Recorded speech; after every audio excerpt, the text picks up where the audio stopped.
Bienvenue une fois de plus, chers amis, au programme d'études bibliques de l'Odyssée de la prophétie. Ce soir, nous poursuivons notre étude avec une leçon très importante qui traite de l'esprit et de la puissance d'Élie. Je pense que vous serez bénis lorsque nous ouvrirons ensemble la parole de Dieu et que vous apprendrez des choses qui changeront votre vie. Je voudrais toujours prendre un moment pour souhaiter la bienvenue à ceux qui, je le sais, nous regardent à la télévision. Cette émission est diffusée en direct sur 3ABN, Hope Channel, Good News Network, Roku, YouTube, Facebook et tous les autres Instagram. Les gens diffusent ce programme par tous les moyens possibles dans le monde entier.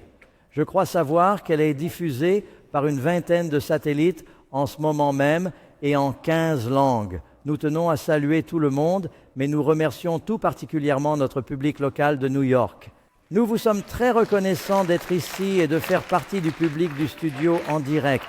Nous n'aurions pas pu faire cela.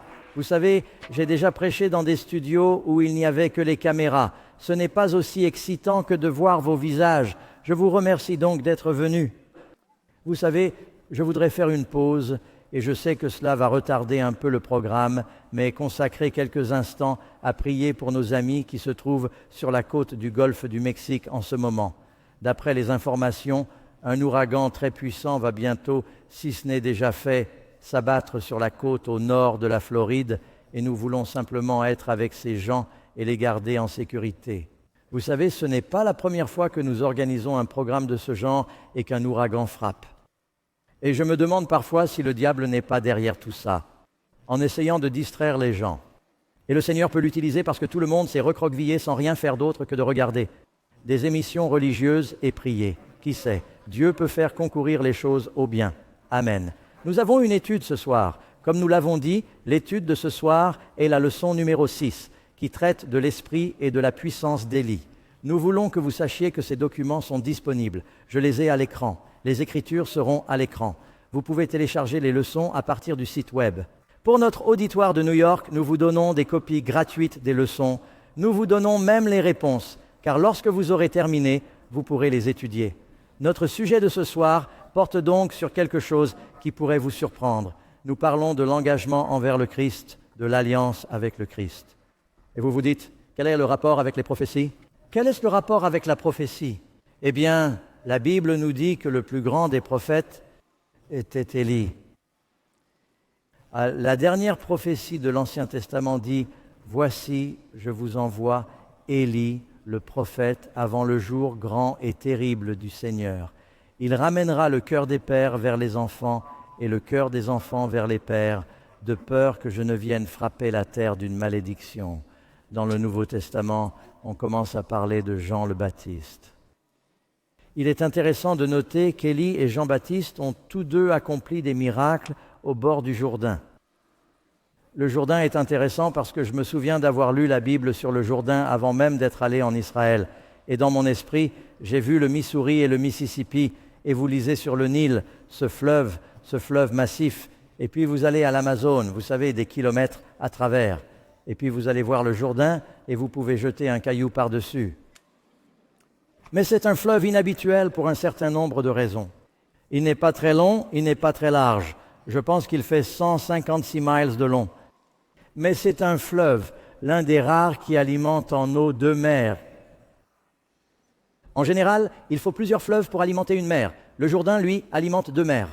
Et c'est le fleuve le plus bas du monde. Il est considéré comme un fleuve sacré par 3 grandes religions mondiales, non seulement le judaïsme, le christianisme et l'islam, en raison des événements qui s'y déroulent. Plusieurs miracles se sont produits dans et autour du Jourdain. L'un d'entre eux concerne Élie, qui a frappé le fleuve avec sa robe, l'a séparé et l'a traversé. Bien entendu, le fleuve s'est séparé lorsque les enfants d'Israël l'ont traversé et sont entrés dans la terre promise. D'ailleurs, tout le monde doit traverser le Jourdain. Si vous chantez dans un recueil de cantiques, vous remarquerez combien de fois les auteurs de cantiques parlent du Jourdain. Puis Jean le Baptiste arrive, dans l'esprit et la puissance d'Élie, selon l'ange. Et c'est lui qui annonce Jésus. Et Jésus dit que Jean-Baptiste est le plus grand des prophètes. Ah, il ne fait pas descendre le feu du ciel comme Élie. Il ne prie pas pour qu'il arrête de pleuvoir. Pourquoi est-il le plus grand des prophètes? Nous allons en parler, mais c'est lié au sujet de son ministère. Il s'appelle Jean le quoi? Le Baptiste. Savez-vous pourquoi je pense que c'est important? Parce que, comme je l'ai dit, la dernière prophétie de l'Ancien Testament dit « Je vous envoie Élie, le prophète ». Oh, puis vous tournez la page du Nouveau Testament et il raconte cette naissance miraculeuse. Ce vieux couple a un garçon nommé Jean, qui est rempli de l'Esprit dès le ventre de sa mère. L'ange dit qu'il sortira dans l'Esprit et avec la puissance d'Élie. Et il y a beaucoup de similitudes entre Jean le Baptiste et Élie. Ils étaient tous deux audacieux. Ils ont vécu une vie sainte. Aucun des deux n'était marié. Ils ont apporté un grand réveil. Ils se sont même habillés de la même façon, bien que 700 ans les séparent. Il est dit qu'ils portaient un vêtement de chameau avec une ceinture de cuir. Ils ont beaucoup travaillé dans le désert. Ils étaient très audacieux lorsqu'il s'agissait de prêcher au roi. Élie a dit à Achab, « Je te dis d'aller rassembler tout Israël. Ce sont tes péchés qui ont causé cette famine. » Jean le Baptiste a dit à Hérode, « Tu ne devrais pas épouser la femme de ton frère. » Et il a perdu la tête à cause de cela. Il n'avait peur de rien. Et la Bible dit que l'œuvre de Jean-Baptiste a été d'une certaine manière plus grande que n'importe quel autre, Jean le Baptiste. Il n'a pas fait beaucoup de prophéties, mais il en a fait une. Il a dit, « Le travail que je fais n'est pas si important. Celui qui vient, je vous baptise avec de l'eau. Il vous baptisera du Saint-Esprit et de feu. Et je ne suis pas digne de porter ses sandales. Il augmentera, je dois diminuer. » C'est à peu près l'étendue de sa prophétie. Le reste était un enseignement sur la repentance. Il a dit « Repentez-vous et soyez baptisés, car le royaume des cieux est proche. » Et les premiers mots que Jésus a commencé à prononcer lorsqu'il a commencé à prêcher étaient « Repentez-vous et soyez baptisés, car le royaume des cieux est proche. » Le Nouveau Testament commence et se termine par le sujet du baptême. Pasteur Doug, je suis venu à un séminaire sur la prophétie. C'est vrai. Et c'est un sujet de prophétie. Et la raison pour laquelle nous l'injectons là où nous le faisons, c'est que nous sommes en ce moment au seuil de sujets très lourds. Et nous allons lancer un appel ce soir à ceux d'entre vous qui sont ici et à ceux qui nous regardent pour que vous preniez la décision de confier votre vie à Jésus. Parce que si vous n'avez pas engagé votre vie avec Jésus, si vous n'ouvrez pas votre cœur à sa parole, le Christ a dit, les paroles que je vous dis, les choses spirituelles sont spirituellement discernées. Les sages comprendront et le Saint-Esprit vous enseignera. Si tu te rebelles encore dans ton cœur contre Dieu, alors tu ne comprendras pas. Mais si tu te soumets au Seigneur, ces choses vont se révéler à toi et cela va enflammer ta vie d'une bonne manière. Commençons donc notre leçon. Vous comprendrez mieux au fur et à mesure que nous avancerons dans ces questions. Premièrement, quel prophète du Nouveau Testament est venu dans l'esprit et la puissance d'Élie? D'ailleurs, le mot Élie signifie « Mon Dieu est Jéhovah ». En effet, tous les prophètes et la loi ont prophétisé jusqu'à Jean. Et si vous êtes prêts à le recevoir, et c'est Jésus qui parle, c'est lui. Il est l'Élie qui devait venir. Vous lisez dans Luc chapitre 1, verset 17, « Il le précédera en esprit ». Et c'est ce que l'ange dit à Zacharie. Lui, votre fils, ce bébé miraculeux, ira devant lui avec l'esprit et la puissance d'Élie pour ramener les cœurs des pères vers les enfants et les désobéissants vers la sagesse des justes. Le mot est un peu différent de celui que l'on trouve dans Malachie. Préparer un peuple préparé pour le Seigneur. Combien de personnes ici présentes croient en la venue du Seigneur? Quelle était l'œuvre d'Élie et de Jean-Baptiste? Préparer un peuple préparé pour le Seigneur, pour que vous compreniez bien. Quand les chefs religieux sont venus voir Jean et qu'il baptisait, ils ont dit « Es-tu Élie ?» Et il a répondu que non. Mais quand ils ont demandé à Jésus, et quand ils ont posé la question à Jésus, Jésus a dit « Oui, il est dans l'esprit et la puissance d'Élie. » Pourquoi Jean a-t-il dit non? Jean le Baptiste a dit non et Jésus a dit oui parce qu'il pose des questions différentes. Les chefs religieux se demandent si tu es la résurrection ou la réincarnation d'Élie et il a dit non. Et Jésus a dit, il est celui qui vient dans l'esprit. Or, qui est le premier à être venu dans l'esprit et la puissance d'Élie? Voyez, si vous connaissez vos Bibles. Élisée, le serviteur d'Élie, suit Élie dans la traversée du Jourdain. Et Élie dit à Élisée, « Que puis-je faire pour toi avant d'être enlevé au ciel ?» Il dit, « Donne-moi une double portion de ton esprit. » Il dit, « Si tu me vois quand je monterai, il en sera ainsi pour toi, sinon tu ne le recevras pas. » Il dit, « Eh bien, je ne vais pas te quitter des yeux. » Et il est dit, des chars de feu descendirent, enlevèrent Élie, et celui-ci monta au ciel dans un char de feu. Élisée le vit, et l'esprit d'Élie vint sur Élisée. Élisée n'est pas une résurrection d'Élie, il reçoit l'esprit d'Élie. De même, Jean-Baptiste n'était pas une résurrection d'Élie. Jean-Baptiste n'était pas une résurrection d'Élie. Il a reçu le même baptême d'esprit. Et de la même manière qu'Élie est allé et a enseigné tous les fils des prophètes, et puis il monte au ciel miraculeusement. Et le Saint-Esprit tombe sur Élisée. Jésus, après la résurrection, il apparaît aux apôtres, il les enseigne, il monte au ciel, il envoie le Saint-Esprit à la Pentecôte. Amen. Et Dieu va le faire à nouveau parce que, écoutez ce que Jésus a dit. Quand ils posèrent des questions sur Jean le Baptiste, Jésus a dit, ils disent, « Est-ce qu'Élie est venu avec l'Esprit et la puissance ?» Jésus a dit, « Elijah viendra. » Cela se passe après la décapitation de Jean-Baptiste. Il a dit, « Élie viendra, et Élie est venu. » La venue d'Élie avant le grand et terrible jour du Seigneur est donc encore à venir. Oui, il y aura une effusion de l'Esprit de Dieu sur le peuple de Dieu à nouveau avant la seconde venue. De la même manière que Jean-Baptiste a préparé les gens pour la première venue de Jésus, Dieu va remplir les gens de l'Esprit et de la puissance d'Élie pour préparer le monde à la seconde venue de Jésus. Voyez-vous pourquoi il s'agit d'un sujet de prophétie? Comprenez-vous pourquoi nous devons être baptisés du Saint-Esprit? Et nous devons comprendre en quoi consiste l'œuvre d'Élie. Deuxième question. Pour quel ministère unique Jean, c'est-à-dire Jean le Baptiste, a-t-il été choisi?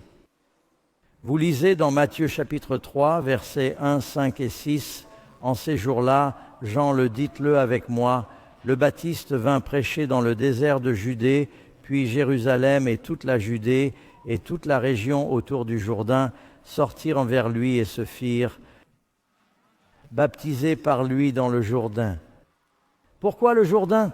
Le Jourdain est le fleuve le plus bas du monde, ce n'est pas le fleuve le plus propre. Naaman, le général syrien, était rempli de lèpre. Ah, petite fille juive qui avait été capturée par les Syriens, a entendu l'histoire d'Élisée. Elle a entendu comment Mariam avait été guérie de la lèpre.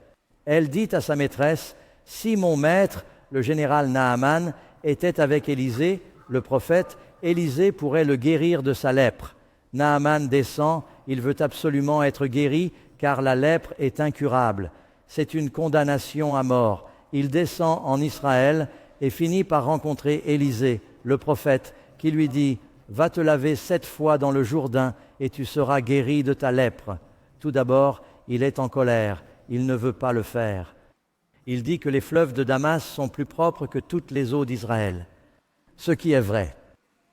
Mais Dieu dit « Je veux que tu ailles au Jourdain. » C'est le fleuve où Jésus sera baptisé. C'est le fleuve que Dieu a séparé pour les enfants d'Israël. C'est le fleuve qui s'est séparé pour Élie. Il s'est à nouveau séparé pour Élisée. C'est un fleuve de miracles. Les serviteurs de Naaman finissent par dire « Ne t'obstine pas, maître.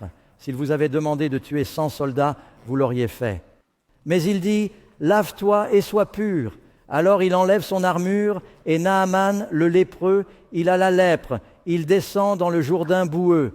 Il s'humilie. La repentance doit précéder la purification. Il s'humilie. Tous les soldats voient sa lèpre. Il se trempe 1 fois, 2 fois, et à chaque fois, remarquez qu'il ne s'est rien passé, mais à chaque fois qu'il descendait, il s'humiliait.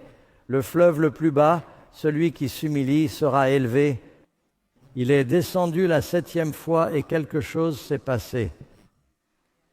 Tout à coup, les doigts et les orteils qui lui manquaient et la chair qui avait été détruite et ravagée par la lèpre ont été restaurés. Non seulement elle a été restaurée, mais la Bible dit que sa chair lui est revenue comme la chair d'un petit enfant. C'est ce que raconte le chapitre 5 du 2e livre des Rois. Il a retrouvé une peau de bébé. Vous naissez à nouveau?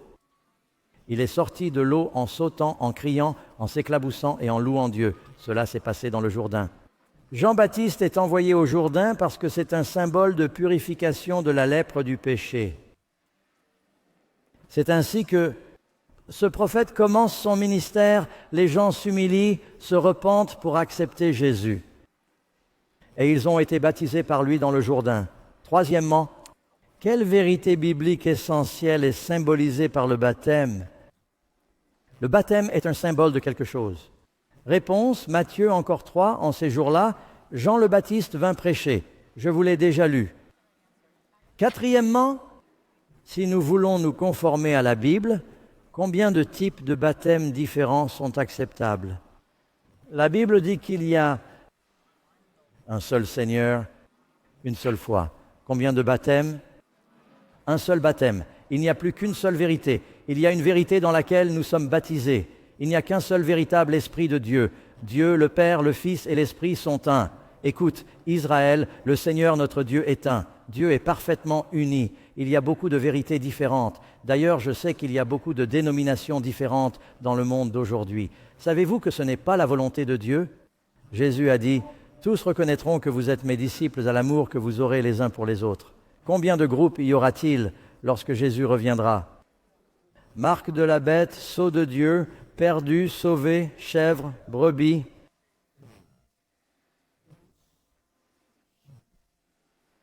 Route étroite, route large, avec Jésus contre Jésus.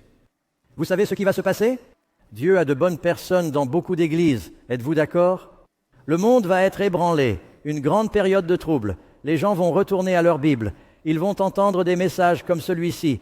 Jésus a dit, « J'ai beaucoup de brebis qui ne sont pas de cette bergerie. » Il faut que je les appelle, Jean chapitre 10, et il y aura une seule bergerie et un seul berger, et nous baserons nos enseignements sur une seule Bible et une seule vérité.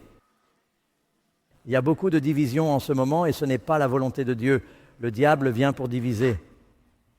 Jésus veut que nous soyons unis, mais pas pour l'amour de l'unité, unis sur la parole. Vous savez combien de choses différentes sont appelées baptême? Ce n'est pas le baptême. Vous savez, il y a des gens qui disent « Vous pouvez faire 1800, nous vous baptiserons par téléphone ». C'est ce qu'on appelle la méthode du nettoyage à sec. Et certaines églises saupoudrent des pétales de rose et d'autres disent qu'il suffit de prononcer quelques mots. Certains baptisent 3 fois le visage vers l'avant, 1 fois pour le Père, 1 fois pour le Fils, 1 fois pour le Saint-Esprit. Certains disent que tout ce qui est nécessaire, c'est le baptême du Saint-Esprit. Le baptême d'eau n'est pas nécessaire. Il y a toutes ces idées différentes sur ce qu'est le baptême. Mais la Bible dit qu'il y a quoi? Est-ce important de faire les choses à la manière de Dieu? Oui.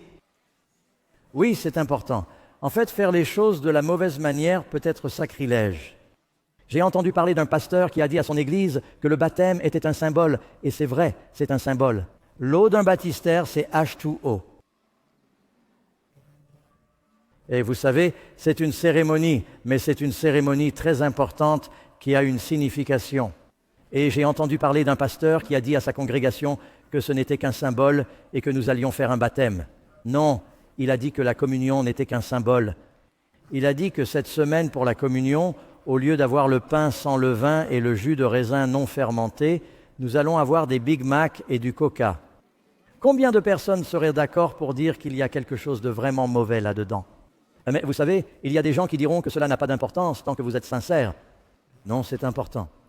Et la façon dont vous êtes baptisé a de l'importance. Vous voulez suivre l'exemple de Jésus? Amen. Très bien, question numéro 5. Jésus est notre exemple. Comment a-t-il été baptisé? Un chrétien est un disciple du Christ. Qu'a fait Jésus? Il est dit que Jésus est venu et qu'il a été baptisé par Jean dans le Jourdain. Tout d'abord, nous remarquons qu'il a besoin d'une rivière, il y a donc beaucoup d'eau. Et qu'est-ce qui surgit immédiatement? De l'eau. Pour sortir de l'eau, il faut d'abord faire quoi? Descendre dans l'eau. Le mot baptême, l'une des dames de l'interview l'a bien compris. Le mot baptême, baptizo, est un mot grec. Il signifie immerger, submerger, couvrir, enterrer. Il signifie que l'ancienne vie est lavée. Vous en ressortez tout neuf. Vous êtes complètement immergé, complètement lavé, complètement enterré. Vous en ressortez tout neuf. Jésus a fait cela comme un exemple pour vous et moi. Jésus s'est-il fait baptiser pour se laver de ses péchés? Non, il a dit « Je vous donne une vie nouvelle, je vous donne l'exemple pour que vous fassiez comme moi. » Et il est sorti de l'eau. Jean baptisait dans le Jourdain. S'il n'avait eu besoin que de quelques gouttes d'eau, il aurait pu baptiser avec une gourde n'importe où. Il aurait pu baptiser à Jérusalem au bord d'une source. Mais la Bible dit qu'il avait besoin d'un fleuve. Sixièmement, comment Philippe a-t-il baptisé le trésor d'Éthiopie? Certains d'entre vous se souviennent de l'histoire de Philippe, l'un des évangélistes. Il est devenu évangéliste. Le Saint-Esprit l'a envoyé dans les déserts et il y avait ce trésor éthiopien très puissant et prospère pour Candace, la reine d'Éthiopie. Mais il croyait en Jéhovah. Il possédait les Écritures juives. Il était allé à la fête pour adorer Dieu. Il revenait de la fête. C'était peut-être la Pentecôte. Il revenait et, dans son char, il lisait des passages du prophète Isaïe sur le Messie. Il lit les prophéties sur les souffrances du Messie. Souffrances du Messie. Et Dieu dit à Philippe, descends dans le désert. Il descend dans le désert et ce type passe sur la route. Il lit le rouleau. Philippe lui dit, sais-tu ce que tu lis? L'homme dit, cela m'aiderait beaucoup si quelqu'un pouvait m'aider à comprendre. Il dit, eh bien, je peux le faire. Il se trouve que je sais ce que ce verset signifie. Et il se mit à parler, et c'est le premier autostoppeur de l'histoire. Il a commencé à parler, et c'est le premier autostoppeur de la Bible. Il l'a invité à monter dans le char, et ils ont roulé ensemble, et il a commencé à prêcher à partir des prophéties de l'Ancien Testament concernant Jésus, y compris la prophétie d'Isaïe. Le cœur de l'homme s'est mis à brûler, et il a dit, voici la vérité. Jésus était le Messie. J'ai entendu parler de lui. C'est ce que je veux. Et il a dit, je veux être baptisé. Ils ont compris l'enseignement du baptême et ils passent par l'eau. Cela aurait pu signifier qu'ils passaient à côté de quelques ruisseaux qui se jettent dans la Méditerranée. Il se peut qu'ils ne soient pas loin de l'océan. Savez-vous que la Bible dit qu'on peut être baptisé dans l'océan? On peut être baptisé dans une rivière. On peut être baptisé dans un lac. On peut être baptisé dans un baptistère, mais il faut être immergé. Et il dit, voici l'eau. Qu'est-ce qui m'en empêche? Philippe dit, si tu crois de tout ton cœur, tu peux croire en la Bible. Croire en la Bible. Et remarquez ce qui est dit ici dans les Actes des Apôtres, chapitre 8, versets 38 et 39. J'espère que vous lirez tout cela, c'est une belle histoire. Philippe et l'eunuque sont descendus dans l'eau et Philippe les a baptisés. Lorsqu'ils sont sortis de l'eau, il est assez clair qu'ils ont été baptisés. De l'eau, il est clair qu'ils ont été immergés. Il est descendu dans l'eau, il est sorti de l'eau. L'Esprit du Seigneur a emporté Philippe. C'est le premier exemple biblique d'une personne téléportée d'un endroit à un autre. Maintenant, réfléchissez à l'importance du baptême pour que Dieu dise à Philippe de descendre dans le désert pour qu'il puisse prêcher à cet homme et le baptiser. L'évangile de Marc commence par le baptême. L'évangile de Jean commence par le baptême de Jean-Baptiste. L'évangile de Matthieu se termine par le baptême. Allez donc enseigner toutes les nations en les baptisant. Si les évangiles commencent et se terminent par ce sujet, pensez-vous qu'il soit important? Dieu veut que nous nous engagions envers lui. Le baptême est aussi important pour un chrétien qu'un mariage l'est pour une union. Et nous allons le souligner. C'est l'alliance que l'on fait là où on la trouve. Les gens disent, oui, un de ces jours, je pense que j'aimerais être chrétien. Oui, un de ces jours, oui, j'y crois un peu dans mon cœur. Êtes-vous chrétien? Oui, peut-être. Les gens ne savent pas. Je veux dire, les gens disent, êtes-vous marié? Je ne le suis pas, peut-être, je pourrais l'être, j'y arrive. Non, je veux dire, vous avez eu la cérémonie, vous êtes marié ou pas. C'est ça, vous avez pris la décision. Et il y a certains droits et privilèges qui viennent après le mariage. Du moins, c'était comme ça avant. Pouvez-vous dire Amen? Que vous n'aviez pas avant. Et Dieu offre un certain pouvoir. Savez-vous que la Bible dit « Repentez-vous et soyez baptisés, et vous recevrez le don du Saint-Esprit » Actes, chapitre 2, pour les promesses faites à vous et à vos enfants, et à tous ceux que le Seigneur Dieu appellera. Jésus est sorti de l'eau. Le Saint-Esprit est descendu comme une colombe. Si vous voulez vivre la vie chrétienne, vous préparer à la seconde venue, comprendre les choses que nous enseignons, vous avez besoin du Saint-Esprit. Parce que les choses spirituelles, Jésus l'a dit, sont discernées spirituellement. Le Christ a dit, les paroles que je vous dis sont esprit et vie. Ce n'est pas seulement de l'encre noire sur du papier blanc, mes amis. Il y a une puissance vivante dans la parole de Dieu. Et si vous vous engagez à dire « Seigneur, je veux te suivre », il dit « Alors vous comprendrez, si vous le voulez. » Septièmement, quelles autres vérités sont transmises et symbolisées par le baptême? Réponse. Nous sommes enterrés avec lui. C'est donc un symbole de la mort. Nous sommes ensevelis avec lui par le baptême dans la mort. Tout comme le Christ a été, quoi? Ressuscité. Cela représente une résurrection d'entre les morts par la gloire du Père. Même ainsi, nous devrions marcher dans une nouvelle vie. Combien d'entre vous ont vu un baptême biblique par immersion? Bien sûr, c'est ce que les baptistes pratiquent et de nombreuses églises pratiquent, le baptême biblique où le ministre, dans certains cas, l'ancien, officie et fait descendre la personne brièvement. Elle est immergée, ils la font remonter. C'est un symbole de purification, c'est un symbole de nouvelle naissance. Vous savez, quand vous êtes sous l'eau, vous retenez votre respiration pendant 1 minute, un instant. Nous ne gardons pas les gens sous l'eau. Petite histoire. Un ami me racontait qu'en Californie du Nord, il baptisait. Un Espagnol est venu le voir et lui a dit « Oui, il faut que je me fasse baptiser. J'ai vécu une vie assez mauvaise. » Il s'est donc fait baptiser dans un lac et la famille était sur la rive, une grande famille qui regardait. Il est allé un peu plus loin dans l'eau, là où elle était assez profonde pour qu'il puisse se faire baptiser. Juste avant d'être baptisé, il a dit « Pasteur, j'ai besoin que vous me rendiez un service. » Il a dit « J'ai vécu pour le diable. » Il a dit « Quand vous me baptiserez », il a dit « Retenez-moi 1 minute. » Il dit « Ne vous inquiétez pas. » Il dit « Vous savez, je nage. Je peux retenir ma respiration longtemps. » Il a dit « Je veux juste faire une petite prière pendant que je suis sous l'eau. » Et, bien sûr, personne dans la famille ne savait que cela allait arriver. Alors le pasteur a dit « Oui, quand j'aurai fini de prier, je te serrerai un peu la main. » Et il a dit « Oui, fais-moi monter. » Alors le pasteur, vous savez, il dit « Au nom du Père, du Fils et du Saint-Esprit, il l'a endormi. » Et la famille sur le rivage, ils étaient en train de faire « Vous pouvez ?» Je ne veux pas minimiser l'importance, mais vous savez, la vie est intéressante. Les anges rient, je pense, parfois. Amen. Et puis il a fini. Il lui a serré la main, il l'a fait remonter. Mais il savait, il comprenait que quand un bébé naît, vous avez déjà assisté à un accouchement où ils essayent de faire respirer le bébé et qu'il prend sa première respiration. Et c'est un signe, le bébé pleure et respire et tout le monde se réjouit, Dieu soit loué, c'est une nouvelle vie. Il respire tout seul. Cela représente donc la mort de l'ancienne personne et la naissance d'une nouvelle personne. Ce n'est donc pas seulement une résurrection, c'est aussi une nouvelle naissance, une nouvelle naissance. Huitièmement, quelle est l'importance biblique du baptême? J'en ai parlé, mais regardons quelques versets. Ce sont les paroles de Jésus. Jean chapitre 3, verset 5. Le Christ a dit que si quelqu'un ne naît pas de l'eau et de l'esprit, il ne peut pas entrer dans le royaume des cieux. Il ne peut entrer dans le royaume des cieux. Combien de personnes veulent entrer dans le royaume des cieux? Il faut maintenant naître de l'esprit.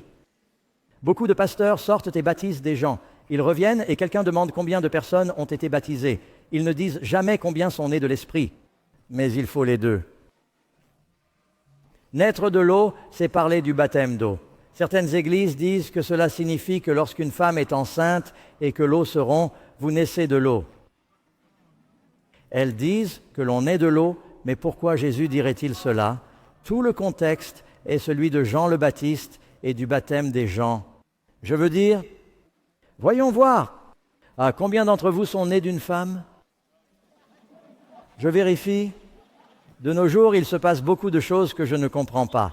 Mais, je veux dire, à l'ancienne école, tout le monde est né d'une femme. Alors pourquoi Jésus dirait-il, à moins que vous ne soyez nés d'une femme et nés de l'esprit? La première partie est facile, n'est-ce pas? Il ne parle pas de naître d'une femme. Il dit, à moins que vous ne soyez nés de l'eau, le baptême, c'est votre choix. C'est vous qui choisissez d'être baptisés. Et si vous êtes nés de l'esprit, c'est Dieu qui choisit le moment où il répand l'esprit. À moins d'avoir les deux. Laissez-moi vous expliquer. Certaines personnes sont baptisées du Saint-Esprit avant le baptême d'eau. Avez-vous lu le chapitre 10 des Actes des Apôtres? Corneille et sa famille, la prédication de Pierre. Et le Saint-Esprit tombe sur leurs soldats italiens leurs serviteurs et leurs païens. Le Saint-Esprit tombe sur eux. Et Pierre leur dit, « Waouh, vous prenez de l'avance. Vous devriez aussi être baptisés dans l'eau. » Jésus est baptisé dans l'eau par le Saint-Esprit au même moment. Les apôtres sont baptisés par Jean-Baptiste, mais ils ne sont pas baptisés par le Saint-Esprit avant la Pentecôte. C'est donc Dieu qui choisit le moment où cela se produira, mais il faut que votre cœur soit ouvert à cela. Encore une chose à propos du baptême de l'Esprit, ou peut-être deux choses encore. Le Saint-Esprit vient à différents degrés. Vous avez tout le Saint-Esprit en ce moment, sinon vous ne seriez pas ici. Le Saint-Esprit convainc les pécheurs de leurs péchés. Le Saint-Esprit travaille dans votre cœur pour vous guider, mais il y a un sentiment spécial du Saint-Esprit qui vient. Et Dieu, quand tu décides de vivre la vie chrétienne, tu as besoin d'une puissance supplémentaire.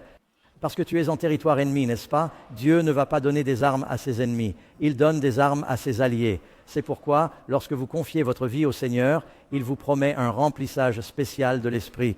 Et Dieu donne plus d'Esprit quand vous avez besoin de plus d'aide. Certains d'entre vous disent « Je ne sais pas comment je vais traverser les derniers jours. Je n'ai pas assez de foi. » Eh bien, vous n'en avez pas encore besoin, mais quand vous y arriverez, il vous la donnera. Amen. Jésus dit « Le jour suffit à son malheur. » Et donc Dieu, là où le péché abonde, la grâce abonde. Dieu vous donnera plus quand vous aurez besoin de plus. Pourquoi a-t-il répandu le Saint-Esprit à la Pentecôte? Parce que Jésus a dit « Je veux que vous alliez dans le monde. » Ils avaient besoin d'un baptême du Saint-Esprit particulier. D'accord. Un petit autre, je vous ai dit un verset. En voici un autre. Quelle est son importance? Marc, chapitre 16, 16. Jésus parle ici. Celui qui croira et sera baptisé sera sauvé, mais celui qui ne croira pas sera condamné. Y aura-t-il des gens au ciel qui connaissaient Jésus, mais qui ne se sont pas fait baptiser? C'est une question pour demain soir. Je ne vais pas y répondre maintenant. Dites-le à Madame Bachelor. Notez-le, Karen. Quelqu'un l'écrira. Envoyez-le. Très bien, numéro 9. Quelle cérémonie bénie peut être comparée au baptême? La Bible dit, pour tous ceux d'entre vous, c'est Galates 3, 27. Tous ceux d'entre vous qui ont été baptisés en Christ ont revêtu Christ. La Bible compare souvent le baptême à un mariage où la mariée revêt son habit de noces. C'est une analogie parfaite et je vais vous expliquer pourquoi. Parfois, une personne vient me voir et me dit « Pasteur Doug, vous savez, j'ai vraiment du mal à fumer en ce moment, mais je pense que si vous pouviez me baptiser, je pourrais arrêter. » Et je réponds « Non, non, non, Dieu vous donnera le Saint-Esprit pour arrêter. » Avant. Ils sont venus voir Jean-Baptiste. Ils ont dit « Que devons-nous faire ?» Il a dit « Produisez des fruits, des aliments pour la repentance, et ensuite je vous baptiserai. » Alors la repentance et le fait de se détourner du péché arrivent en premier. Qu'en pensez-vous? C'est une question qui s'adresse particulièrement aux femmes parce qu'elles comprennent tout de suite. Si un homme que vous fréquentez, en supposant que vous n'êtes pas marié, vient vous voir et vous dit « Je t'aime, j'aimerais t'épouser et je pense que si tu m'épousais, je pourrais arrêter de fréquenter les autres filles. » Combien d'entre vous accepteraient cette proposition? Oh, vous êtes fous, tu dois commencer à sortir avec elle d'abord. Donc tu arrêtes de sortir avec le diable avant de te faire baptiser. Dieu brisera les chaînes et te libérera. Tu te repens, tu te détournes de tes péchés et ensuite tu viens et tu te fais baptiser. Amen. Et puis je rencontre des gens qui me disent « Vous savez, j'ai lu des choses sur le baptême. Vous savez, j'ai lu sur le baptême. C'est clairement biblique. Je ne suis pas sûr de vouloir suivre Jésus, mais je pense que si vous me baptisiez, je l'aimerais. » Et c'est un peu comme si un gars venait voir une fille et lui disait « Tu sais, je ne t'aime pas encore vraiment, mais si on se marie, je pense que ça arrivera. » Comme si la cérémonie de mariage allait faire la différence. La cérémonie du baptême ne vous fera pas aimer Jésus. J'ai vu des gens sortir de l'eau après le baptême, sourire jusqu'aux oreilles et sauter en l'air parce que leur foi les a lavés de leurs péchés. Ils savent qu'ils ont la vie éternelle. Ils ressentent vraiment quelque chose. À cause de leur foi, pas à cause de l'eau. Vous voyez, c'est comme pour le mariage. Le mariage est une alliance. Et quand deux personnes se marient, elles ont des droits spéciaux. Vous pouvez vous tenir la main, vous étreindre et vous embrasser un peu. N'en faites pas trop. Sinon, vous savez, Mère Nature va s'emballer. De nos jours, soyons réalistes, mes amis. La morale n'est plus la même. Avant, à la télévision, Lucie et Daisy faisaient lit à part. Je veux dire, les choses étaient différentes. Maintenant, le sexe, c'est comme se serrer la main à la télévision. Le Christ a dit que dans les derniers jours, l'amour se refroidirait.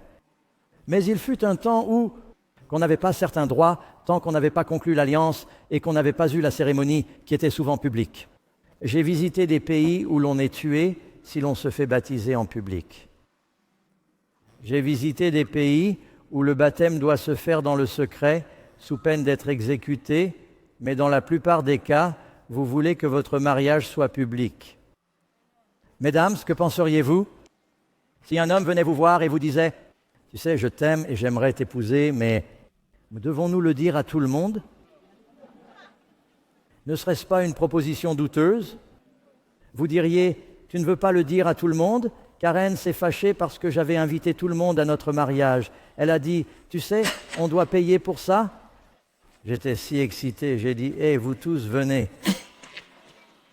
Je suis allé à toutes mes réunions d'évangélisation et j'ai invité tout le monde à notre mariage.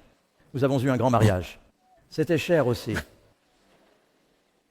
Donc vous savez, mais vous voulez que les gens sachent parce que vous aimez quelqu'un, n'est-ce pas? Numéro 10. Quel commandement Jésus a-t-il donné à son peuple juste avant de monter au ciel? Était-ce une priorité? Jésus a dit, allez donc, faites des disciples de toutes les nations, en les baptisant au nom du Père, du Fils et du Saint-Esprit. Quelle est l'importance du baptême pour Jésus? Les dernières paroles du Christ, alors qu'il monte au ciel, sont « Allez enseigner, baptiser ». À propos, faut-il tout savoir avant de se faire baptiser? Vous ne serez jamais prêt. Car faut-il tout savoir d'une personne avant de se marier? Mais il faut savoir quelque chose, n'est-ce pas? Il y a un risque, vous savez, certains attendent de tout savoir. Ils ne font jamais de demande en mariage et les filles disent « Écoutez, ça fait 6 ans qu'on sort ensemble. Soit tu t'y mets, soit je m'en vais. D'accord ?» Je veux dire, à un moment donné, vous devez dire « Et il va, mais j'attends d'apprendre à vous connaître un peu mieux. » Non, tu sais combien de temps ça prend. Il y aura un moment où vous saurez un peu, mais vous ne voulez pas être comme, vous savez, Dennis Rodman se marie à Las Vegas et il regarde la personne et dit « Maintenant, qui êtes-vous ?»« Oh, nous nous sommes mariés hier soir. » Ces mariages ne marchent pas très bien, n'est-ce pas? Et c'est pourquoi vous devez connaître les enseignements fondamentaux de la Bible, parce que Jésus a dit « Allez, faites des disciples, baptisez-les, enseignez-leur à observer tout ce que je vous ai prescrit. » Il y a donc aussi l'enseignement après. Nous continuons à venir à l'église, nous continuons à apprendre. Amen. Combien d'entre vous ont appris des choses sur leur conjoint après leur mariage? Combien ont été surpris? Il m'arrive encore de dire des choses que Karen m'a dites, je ne le savais pas. 11e point, quelles sont les qualifications bibliques qui doivent précéder le baptême? Quelles sont les choses que vous devez savoir avant le baptême? Voici une liste. Je crois que ma diapositive a sauté. Vous voulez comprendre les enseignements de Jésus. Maintenant, attendez, vous savez.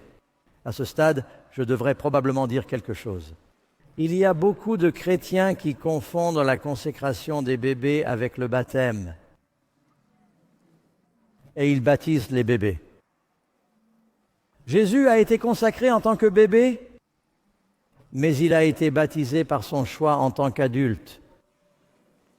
Quand nous regardons cette liste, je veux que vous me disiez si un bébé est capable de prendre ses décisions. Il se peut même que j'aie les 2 personnes qui apparaîtront ici et vous pourrez m'aider à le découvrir. D'accord. Tout d'abord, A, vous devez comprendre les enseignements de Jésus. Quand où est le bébé? Par ici. Un bébé peut-il comprendre les enseignements de Jésus? Non. Cela signifie qu'il s'agit d'enseignements fondamentaux. Le chapitre 16 de Marc dit qu'il faut croire. Pouvez-vous croire aux enseignements de Jésus si vous êtes un bébé? Non. Jésus a été baptisé à l'âge de 30 ans. Bien sûr, il comprenait les fondements de la foi juive. Vous devez vous repentir de vos péchés. Un bébé doit-il se repentir de ses péchés? Non, un bébé ne peut pas se repentir de ses péchés. Réponse D, vous devez être prêt à confesser vos péchés à Dieu. Repentez-vous et confessez. Un bébé confesse-t-il ses péchés? Non. Réponse E, vous devez croire de tout votre cœur à ces enseignements. Un bébé peut-il croire de tout son cœur? Non. Et vous devez accepter le Christ comme votre sauveur personnel et désirer vivre une nouvelle naissance. Le bébé vient de naître. Il ne s'est pas encore habitué à la première naissance et encore moins à la seconde. Vous savez, quelqu'un l'a dit un jour, à moins que vous ne naissiez 2 fois? Non. À moins de naître 2 fois, tu mourras 2 fois. Il faut une naissance physique et une naissance spirituelle. Sinon, c'est la seconde mort, n'est-ce pas? Si vous n'êtes né qu'une fois, vous mourrez 2 fois. Donc, vous ne voulez pas avoir la deuxième mort. Vous ne voulez pas de la seconde mort, vous devez naître 2 fois. D'accord. Très bien, passons à la question numéro 12. D'où viennent toutes ces contrefaçons de baptême? Encore une fois, je n'essaie pas de critiquer. Certains d'entre vous ont été baptisés quand ils étaient des bébés et leurs parents se sont bien rencontrés et c'était probablement une belle expérience spirituelle, mais bibliquement, ce n'est pas un baptême, c'est une consécration. Est-ce clair?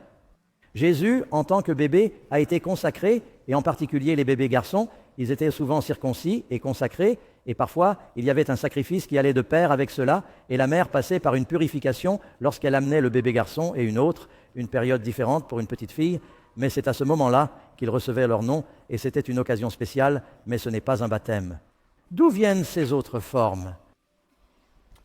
Pour avoir mis de côté le commandement de Dieu, vous maintenez la tradition, la quoi? Ce sont des traditions créées par l'homme. Jésus a dit que les gens mettent de côté les commandements de Dieu pour suivre des traditions. Marc 7, verset 8 et en vain, vous savez ce que signifie en vain? C'est un gaspillage. C'est en vain qu'ils m'adorent, en enseignant des doctrines. Ils disent « Oh, c'est une doctrine, mais ce n'est rien de plus que le quoi ?»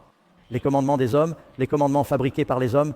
Dieu ne veut pas que nous suivions des commandements fabriqués par les hommes, mais que nous suivions le « Ainsi parle le Seigneur » dans sa parole. Maintenant, juste un peu d'histoire, au cas où cela vous intéresserait. Combien ont entendu parler de la tour de Pise? En Italie, une tour penchée. Dans la cour de la tour de Pise se trouve une église construite dans le seul but de baptiser.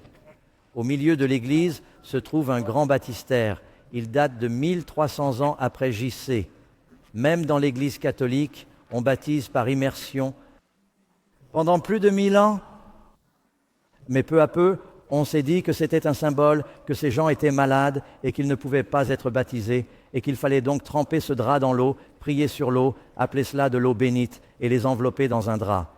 Ou alors, comme l'eau n'est qu'un symbole, ils ont commencé à en utiliser de moins en moins.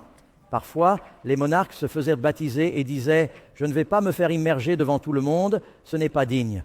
On leur répondait alors que ce n'était qu'un symbole et qu'on allait en verser un peu sur eux. Ensuite, nous en verserons un peu moins, puis nous nous contenterons d'asperger. Et au fil du temps, cela s'est fait lentement, comme beaucoup de compromis dans l'Église.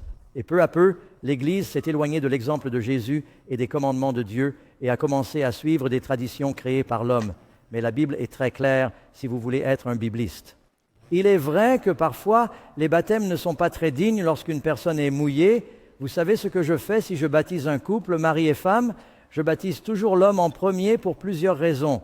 D'une part, techniquement, il est le prêtre de la famille. D'autre part, la femme ne veut pas rester dans l'eau avec les cheveux mouillés. Elle peut ainsi sortir plus rapidement. Mais les naissances ne sont pas toujours dignes non plus. Avez-vous déjà vu cela? Quelques cris de sang et de douleur, etc. Mais c'est une nouvelle naissance, le baptême. 13e, le baptême du Saint-Esprit ne remplace-t-il pas le baptême par immersion? Non, nous avons besoin des 2 baptêmes. La Bible dit, Actes chapitre 2, « Repentez-vous, que chacun de vous soit baptisé au nom du Seigneur Jésus-Christ pour la rémission de ses péchés. » Combien de personnes veulent que leurs péchés soient pardonnés? Et vous recevrez le don du Saint-Esprit. Vous avez besoin des 2. Naître de l'eau, naître de l'Esprit. Vous savez, à l'époque de Noé, notre monde a été baptisé dans l'eau. Et quand Jésus reviendra, il sera baptisé dans le feu. Baptême d'eau, baptême de feu. Les enfants d'Israël sont sortis d'Égypte. Ils ont traversé la mer Rouge. Paul nous dit au chapitre 10 des 1er Corinthiens qu'ils ont été baptisés dans l'eau, qu'ils ont traversé la mer. Le Saint-Esprit est descendu dans une colonne de feu sur la nation d'Israël, baptisée dans le feu. Il les a ensuite conduits dans la terre promise. Ils avaient besoin du baptême d'eau, ils avaient besoin du baptême d'eau et du baptême d'esprit. Nous avons besoin des 2 baptêmes, mes amis. Amen. 14e, le rebaptême est-il toujours approprié? Oui, il l'est. Maintenant, vous devez aller à Actes 19 et vous lirez un passage ici. Cela vous donne un exemple. Paul rencontre 12 croyants éphésiens. Ils ont entendu parler de Jean-Baptiste. Ils ont été baptisés par Jean, le baptême par immersion. Ils ont quitté la ville. Ils n'avaient pas d'Internet ni de nouvelles à l'époque. Ils n'avaient pas entendu parler du ministère de Jésus. Paul est là à leur parler du Christ, de sa mort, de sa résurrection et de tout ce que cela signifie. Il leur dit « Avez-vous reçu le Saint-Esprit quand vous avez cru ?» Oh, ils lui répondent qu'ils n'ont jamais entendu parler de l'existence du Saint-Esprit. Ils n'avaient pas entendu parler de la Pentecôte. Il leur dit « En quoi avez-vous donc été baptisés ?» Ils répondirent « Par le baptême de Jean, Jean le Baptiste. » Et Paul dit « Jean a en effet baptisé d'un baptême de repentance, disant que le peuple devait croire en celui qui viendrait après lui, c'est-à-dire en Jésus-Christ. » Quand ils ont entendu cela, ils ont été quoi? Baptisés au nom du Seigneur Jésus. Il s'agit en fait d'une répétition du même verset. Baptisés dans le, ils ont donc été rebaptisés. Il y a 3 raisons de se faire rebaptiser. La première est que vous n'avez pas été baptisé bibliquement. Peut-être avez-vous été baptisé quand vous étiez bébé. Nous avons appris que ce n'est pas vraiment un baptême biblique par immersion. Vous devriez être baptisé comme Jésus l'a été. Amen. Vous voulez suivre le Christ et vous avez peut-être suivi le Seigneur toute votre vie sans le savoir. Il y a aussi des gens qui ont peut-être été baptisés mais qui ont divorcé d'avec le Seigneur. Cela ne veut pas dire qu'ils ont péché et vous faites le service de communion pour vous occuper des petites choses, mais ils se sont détournés de Dieu. Ils ont cessé d'aller à l'église pendant des années. Ils ont vécu pour le monde. Ils ont publiquement déshonoré le Seigneur. Ils ont peut-être besoin d'être rebaptisés. Si vous divorcez d'avec le Seigneur, vous devez vous remarier.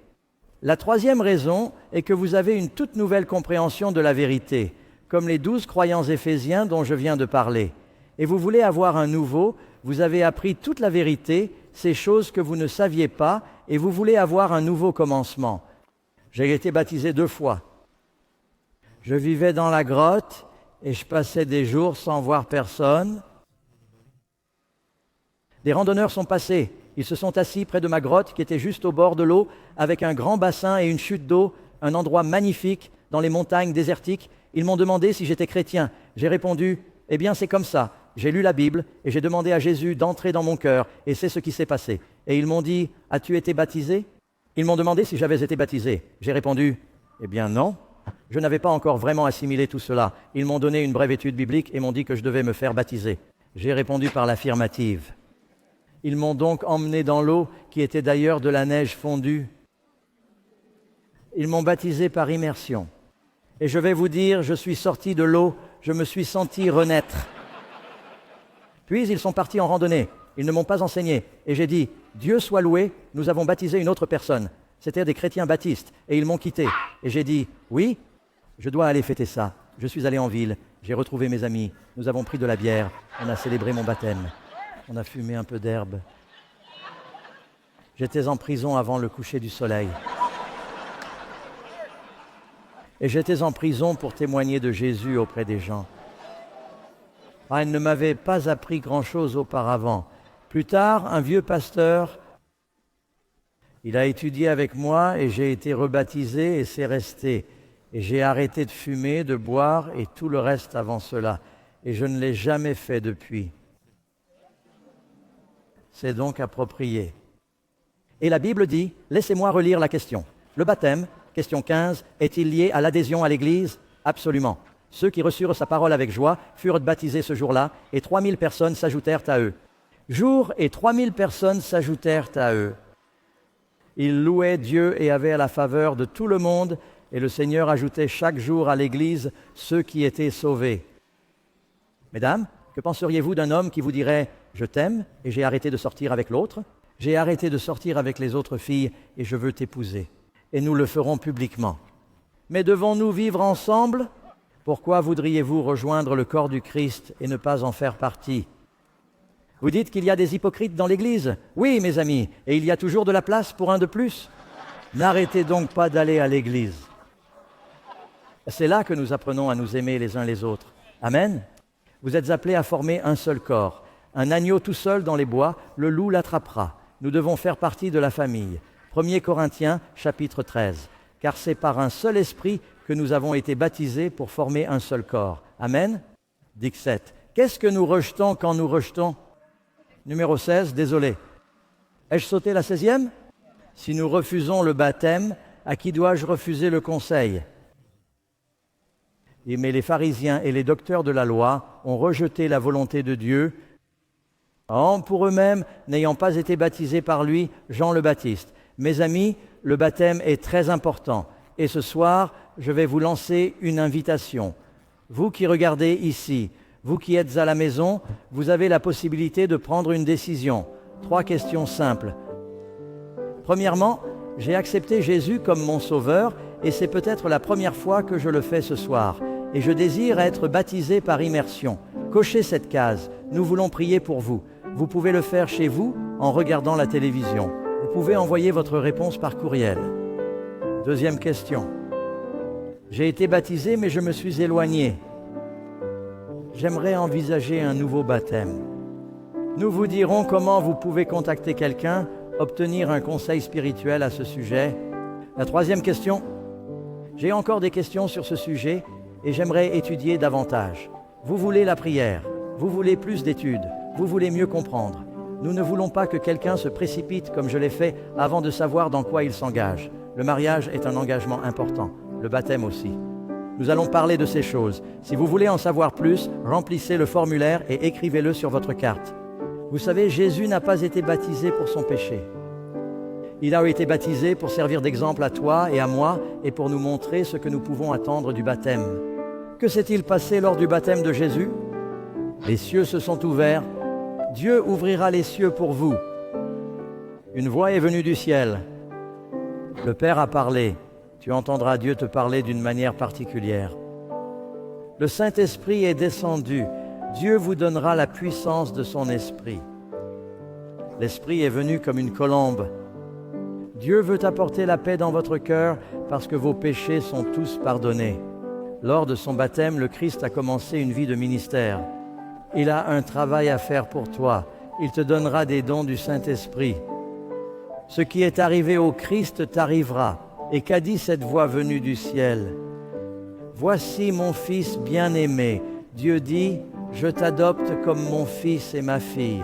Combien d'entre vous voudraient dire, Seigneur, je veux entendre ta voix, je veux être ton enfant, je veux cette paix, je veux cette puissance, je veux ce but. Il veut vous donner cela. C'est pourquoi Jésus a donné sa vie. Nous allons aborder de grands sujets, mes amis, et le Seigneur veut que nous comprenions ces choses, mais cela commence par un engagement.